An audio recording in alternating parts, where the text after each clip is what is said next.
From 1368 to 1644, empires sought to establish economic dominance over trade routes in order to create large, land-based trading empires. Among these empires within the Eurasian continent was the Ming dynasty. They dominated the continent's most vital trading network called the Silk Road. The Silk Road spanned over 6,400 kilometers and connected the northwest to the southeast.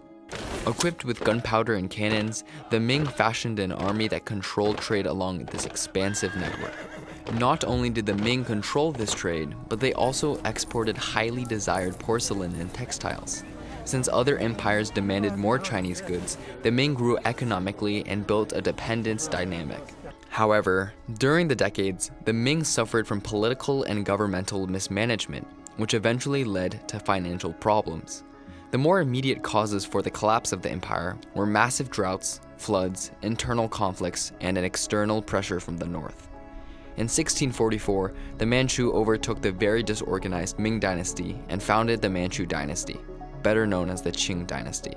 The Qing continued the Ming's legacy of taking advantage of market demands. The Qing created some of the most desired luxury goods like silk and porcelain. The Qing dynasty lasted until the early 1900s.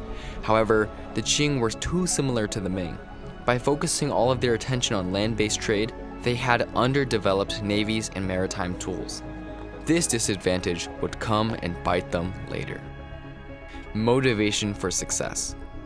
From 1450 to 1750, the European empires grew tremendously. As the underdogs of the land-based trading, they had less power than the Asian and Middle Eastern empires. Starting from 1450, they developed powerful navy tools and armies. The European empires grew in incredible size through forms of colonialism, imperialism, and slavery in the Americas. The European empires transformed into maritime empires where they controlled the oceans and the seas. However, European powers were still in their early stages, as the Qing still controlled the vast majority of land-based trade routes. One example that demonstrates how the Qing still held power over the Britain was the tea trade. The British shipped Indian cotton and British silver to China, and China sold them Chinese tea, porcelain, and silk. The British greatly desired tea and porcelain, while the Chinese and the Qing did not have a strong preference for Britain's goods. This one-sided dynamic would keep the Chinese in power. In the mid-19th century, Great Britain sought to upset this power dynamic, and they did this in a very surprising manner. A narcotic weapon. When the British desired to upset the trading power with China, they knew exactly how to use India to their benefit. For some context, in the 1600s, the British East India Company imperialized the majority of India and enforced long-distance leadership. This long-distance relationship allowed a small number of British officials to rule over many Indian citizens. In 3 states of India, which were Madhya, Pradesh, and Rajas, and 22 districts, Britain made a deal with the farmers. If you can grow us this crop, we will reward you with a lot of money.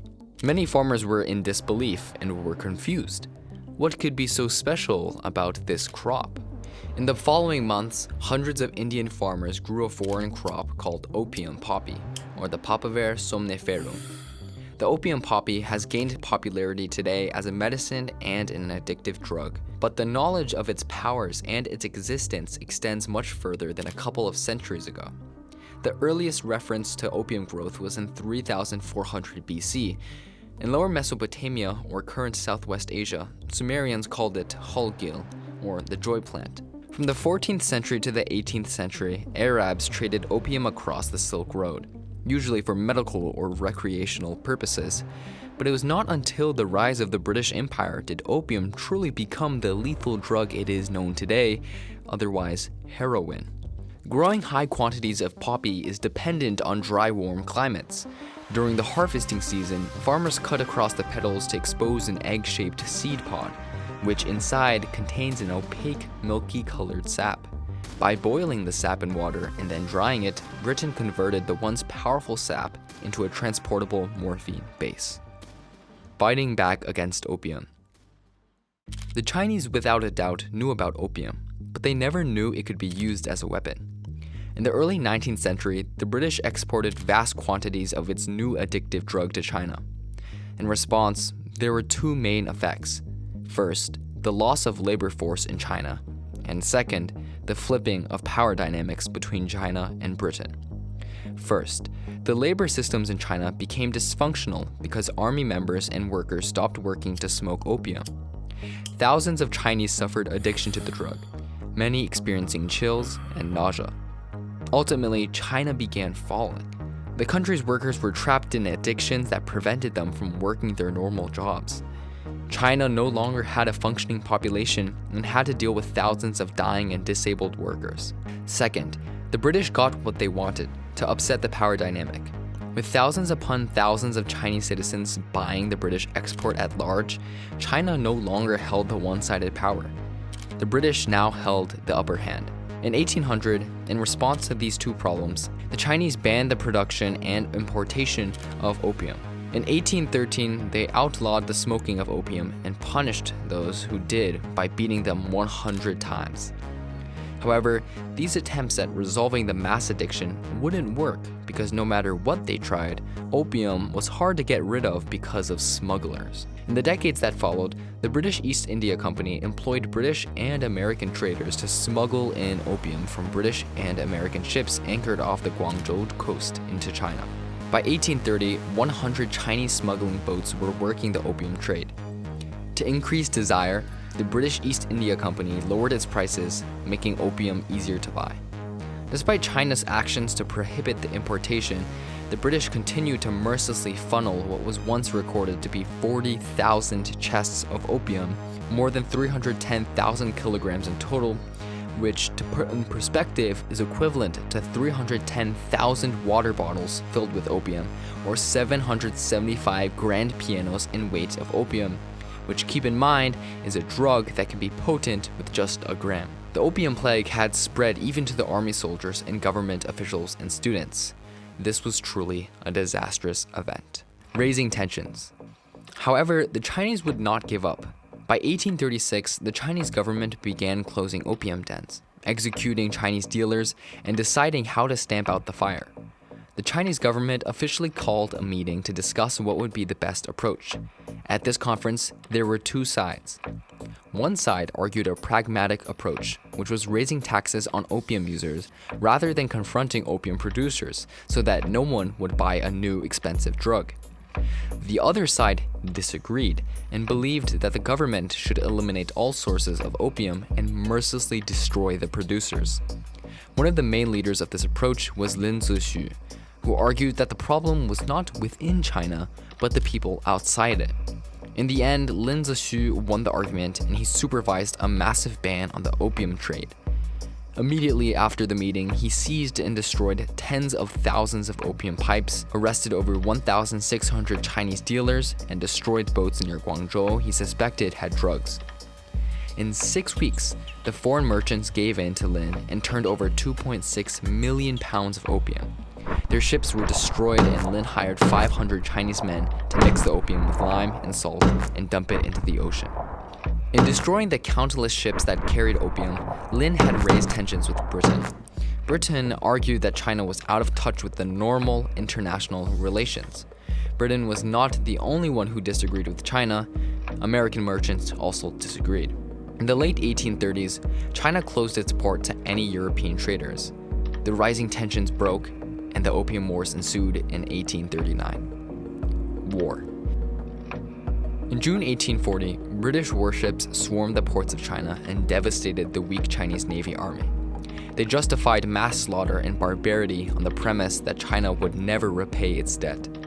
As one officer mentions, it was one of the quote-unquote many most barbarous things that occurred disgraceful to our men. In 2 years, Britain forced China to surrender. China was forced to give up numerous trading ports, access to Chinese land, and Hong Kong to the British Empire.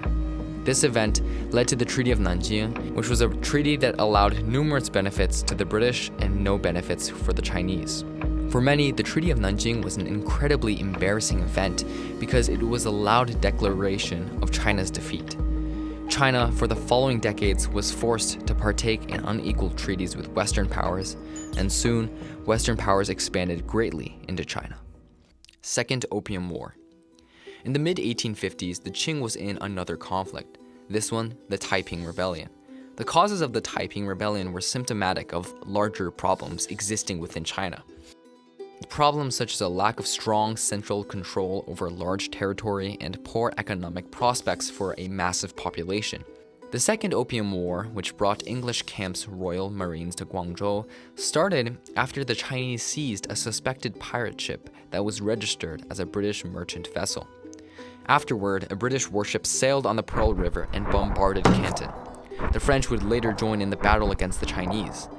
Both the US and the British were unsatisfied with the rewards they received from the Treaty of Nanjing and proceeded to attack Chinese port cities in Guangzhou and Tianjin. The Second Opium War was marked by continuous resistance from the Chinese and the battle of the Western powers, most notably Britain. The following treaties would be called the unequal treaties, mainly for their favoring of foreign power. However, the biggest effect would be China's interactions with the outside world, which they had barely interacted with before. China's early history was at first marked with technological and economic development, but throughout the 1400s to 1800s, China became one of many empires like the Ottoman Empire that resisted change of industrialization. In doing so, they became weak and underdeveloped, leading to massive weakness that the British exposed. Although China had suffered a difficult loss, it was a wake-up call that China needed to modernize and join the growing trend of industrialization. Was it really opium that caused the massive destruction of China? Although opium appears to be the main cause of the internal disarrangement of Chinese workers, leading to the massive loss, it may actually be China's ego that has gotten in the way. This argument can be explained by several overlooked factors. As Harry Gelber, a visiting scholar to the Center of European Studies for Harvard University mentions, opium was actually very common in China long before the 1840 war, where it was sold frequently and even senior officials smuggled them in. Especially during the 1820s to 1830s, when the Chinese Empire suffered social unrest from rebellious groups in the south, opium skyrocketed as a use for a calming sedative. Although it may seem that Britain was the villain in forcing China's gates open, it is wrong to assume that China was innocent. Gelber notes China's unwillingness to open itself up and modernize was also a main problem for their suffering. On another hand, were the Opium Wars preventable? In the book Imperial Twilight, the author questions whether tensions were raised because of miscommunication. As he writes, quote, "If Charles Eliot had not let his panic get the best of him when he so dramatically overreacted to Lin Zixu's threats, or, quote, if Lin Zixu himself had been more open to working with rather than against Eliot, if they had cooperated on their shared interest in bringing the British opium smugglers under control, or if just 5 members of the House of Commons had voted differently in the early hours of April 10, 1840, we might be looking back on a very different lesson from this era."